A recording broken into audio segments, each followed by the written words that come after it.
आज मैं आपके माध्यम से एक महत्वपूर्ण विषय देवभूमि उत्तराखंड की देवतुल्य जनता के समक्ष रखने जा रहा हूं। जो विषय मैं आपके सम्मुख रखने जा रहा हूं, ये मेरी पार्टी का संकल्प है और हमारी नई भाजपा सरकार के गठन होते ही इस दिशा में हम इसे पूर्ण करने के लिए कदम उठाएंगे।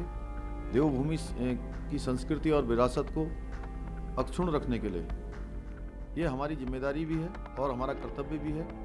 इसे पूर्ण करने हेतु हम कृत संकल्पित हैं। उत्तराखंड राज्य भारत का ऐसा जीवंत राज्य है जिसकी संस्कृति विरासत सदियों से भारतीय सभ्यता के मूल में समाहित रही है। भारतीय जनमानस के लिए उत्तराखंड एक देवभूमि है जो कि हमारे वेद पुराणों, ऋषियों मनीषियों के ज्ञान और अध्यात्म का केंद्र रही है। उत्तराखंड की सांस्कृतिक आध्यात्मिक विरासत की रक्षा, यहाँ के पर्यावरण की रक्षा, राष्ट्र रक्षा के लिए उत्तराखंड की सीमाओं की रक्षा, तीनों ही आज उत्तराखंड ही नहीं बल्कि पूरे भारत के लिए अहम है। इस दृष्टि से आगामी नई बीजेपी सरकार अपने शपथ ग्रहण के तुरंत बाद न्यायविदों, सेवानिवृत्त जनों, समाज के प्रबुद्ध जनों और अन्य स्टेक होल्डर्स की एक कमेटी गठित करेगी जो कि उत्तराखंड राज्य के लिए यूनिफॉर्म सिविल कोड का ड्राफ्ट तैयार करेगी।